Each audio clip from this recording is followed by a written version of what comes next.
Как вам движуха? Весело, весело. Мы еще, знаешь, немножко в шоке, мы только прилетели и... Ну, вы сейчас быстро освоитесь. Надеюсь на это. Какие программы можно использовать, чтобы передвигаться по Лондону? Какие-то, может быть, есть лайфхаки? Ну, там вот в сумке приблизительно 3-4 тысячи фунтов. Это нормально. Да. Это типичная погода здесь для этого времени ребят, года?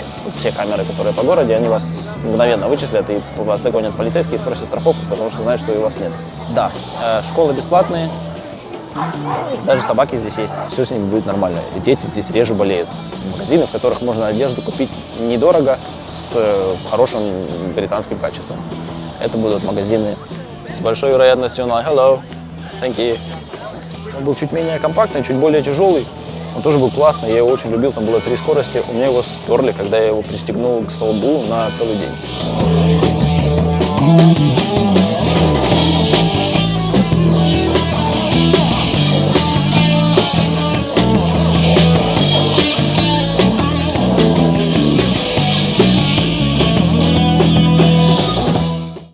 Где поменять деньги, и, ну, чтобы это было выгодно, чтобы не прогореть на этом? Где поменять деньги? Значит, если у вас какая-то любая валюта отличная от местных фунтов, вы можете зайти первое в любой банк, High Street банк. Второе, вы можете в центре Лондона найти обменные пункты. Один есть здесь вот недалеко в районе банка, вот ближайший из ближайших. Но так как вы привыкли на каждом шагу, здесь обменников не будет. Для этого нужен паспорт, нужен какой-то документ. Чтобы Для небольших деньги. сумм ничего не нужно. Я так предполагаю, ну давайте так, до 1000 денег обычно... До 1000 фунтов. До 1000, я, грубо говоря, поэтому любых денег. Нет, допустим, если мы меняем 1000 гривен. Не знаю, подружились ли уже местные банки с гривнами. Ага. Вот этот момент нужно будет, ребят, загуглить. Вот с гривнами, вы сами понимаете, ситуация может быть интересная. Потому что, будучи там в других странах, есть страны, которые вообще не принимают гривны. То есть, Большинство да, таких. у них, да. Да, я вот Поэтому удивлюсь, если интересно. кто-то ее принимает. Да, ну вот последнее, где мы были, где мы видели принимают гривны, это была Эстония. Угу. То есть вы такие путешественники со стажем уже успели. Так За получилось. этот месяц, да, так получилось, что... Да, нам приходилось переезжать постоянно в связи с тем, что мы ждали визу. Угу. И... То есть вы не из Украины сюда прямо приехали, вы уже успели повозить? Нет, да, мы выехали в первый день событий, и мы пересекли границу с Молдовой, а дальше уже там ехали на автобусе в Европу. И так как у нас, к сожалению, никого особо нет в Европе, то есть и приходилось искать какие-то пути, Хосты ночлега, различные, хостелы, да. каучсерфинг, как бы вот, где мы можем. Потому что, как оказалось, билеты в другой город стоят гораздо дешевле, чем арендовать жилье где-то и где-то вписаться. Поэтому, да, там билет на самолет 15 евро стоит, на лоукостах, конечно. А до Лондона за сколько прилетели? 70 евро билет. То есть уже успел немного подорожать. Но так как мы получили визу, и мы вылетели в тот же день вечером. То есть это Да. день в день, для день в день это отлично. День в день, да, как бы Для лоукостом, день в день Ryanair. это недорого. Это совсем... Мы могли подождать до понедельника, полететь за 20 евро. Потратили бы больше... Да. На еду, Да, да. да, Так да. мы на тот Согласен. момент находились в Хельсинки, достаточно дорогой город и страна, поэтому. Мгм. Как здесь вообще с безопасностью, раз уже затронули эту тему, с кражами? Хорошо. Раз Мелкая мы... преступность. Мелкая преступность есть. Мелкая преступность есть, и если вдруг в конце этого ролика окажется, что велосипеда там нет, это не будет чем-то удивительным. Удивительным, да? То есть оставлять телефон на столе в Нет. кафе, ресторане нельзя, да? Нельзя. У меня был случай, когда воруют велосипеды. Велосипеды в Лондоне пристегивать нельзя, их действительно воруют, то есть есть, наверное, может быть банды, может быть... Пристегивать нельзя? Нельзя пристегивать Ага. велосипед, если это дорогой велосипед, Да. если это велосипед дороже, чем бесплатно, Ага. то пристегивать велосипед в Лондоне, в Большом Лондоне нельзя, потому что большая вероятность, что он уедет. У меня украли один велосипед, я не верил. Я приехал сюда, я думал, что здесь все идеально, я не верил в то, что меня могут украсть пристегнутый велосипед. Пока я был на работе, В течение дня мой велосипед уехал. Похоже, раскладной, но подешевле стоил. Поэтому есть, как и в любом большом городе, мелкая преступность, она есть. Не удивляйтесь, если услышите, что у кого-то когда-то вынесли квартиру. Такое бывает. Зависит от района или... Очень много зависит от района. Очень много. Есть районы, в которых преступность ниже, есть районы, в которых преступность намного выше. А по Великобритании в целом? Я думаю, что чем дальше от Лондона, тем меньше вероятность, что такое произойдет. Да, то есть в более маленьких городах преступность В маленьких ниже. городах преступности ниже, С чем это связано, как вы думаете? как и в любом большом городе. В каких районах лучше не селиться? Ребят, это как шахматная доска. Может быть, здесь богато, через дорогу может быть бедно, и там преступность выше, тут ниже, грубо. И как небо и земля может быть, вот. Прямо вот даже в центре, даже, может быть, чуть дальше от центра. Поэтому это отдельная тема, где не селиться. Если мы говорим про Лондон, это можно целые сутки об этом разговаривать. То есть я скажу сразу, наверное, что пока вы не поживете, вы не поймете, и чтобы это понять, как бы ни часа не хватит, это надо несколько месяцев, может быть, даже пожить, чтобы понять. Первое впечатление может быть обманчивым раз, это 50 на 50, как повезет. Чем дороже, тем безопаснее. Может быть, два района рядом, один дешевле, другой дороже, это будет связано с контингентом, который проживает на данной территории. Есть много районов, в которых больше социального жилья, которые люди там когда-то получили бесплатно.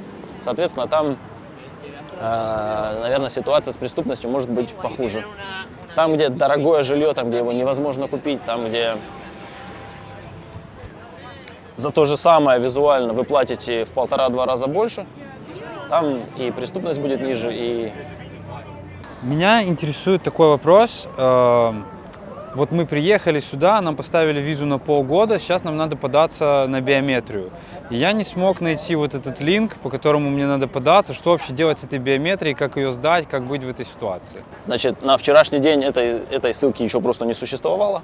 Сами понимаете, программа экстренная, и она усовершенствуется в режиме онлайн. Поэтому эта ссылка обязательно скоро появится. В течение этих 6 месяцев вы не ограничены в своих правах, насколько мне известно. Вы просто ждете, пока появится эта ссылка. Подадите, если я не ошибаюсь, то можно будет все сделать прямо с телефона. Если в телефоне есть NFC, то телефоном вы будете сканировать свой паспорт биометрический. И на приложением телефон фоткать себя. Вот таким образом происходит сдача биометрии. Если паспорт не биометрический, то, естественно, попросят приехать по определенному адресу, сделать ту же самую процедуру, сфотографироваться и оставить отпечаток пальца в специальном офисе. Вклеивать паспорт не надо будет. Вклеивать паспорт вам ничего больше не будут. После того, как вы все это сдадите и зарегистрируетесь через телефон или с помощью визита, вам пришлют по почте ваш документ. Какой? Это будет какая-то пластиковая карточка? Это будет пластиковая карточка резидентка с с чипом, да. Пластиковая карта с вашей фотографией, с вашими основными данными. И не удивляйтесь, что в Британии все, что связано с документами, то, зачем вы привыкли стоять в очередях, искать каких-то ускорителей, менять документы, поменять водительские права, поменять паспорт, поменять все что угодно, это все делается по почте. Не выходя из дома, вы заполняете все, что можно онлайн, то, что вы должны предоставить, вы отправляете по почте заказным письмом. Все, что вам приходит обратно, приходит обратно по почте в ваш почтовый ящик. Так как у вас есть спонсоры, значит, у вас есть адрес, значит, почтовый ящик, который принадлежит вашим спонсорам, он будет вашим же адресом, и туда же будет приходить ваша почта с вашими документами. Реально ли здесь арендовать жилье без этого документа пока еще? Или мы должны будем проживать у наших спонсоров на весь период, пока действует это? Вы можете проживать у ваших спонсоров до тех пор, пока их это устраивает, ну, минимум это 6 месяцев. Но в течение 12 месяцев, если вы друг другу понравитесь и они оставят вас жить еще на 6 месяцев или на какой-то период, они еще будут получать вот эту сумму в размере 350 фунтов за то, что вы у них живете. На каждого человека? Нет, суммарно.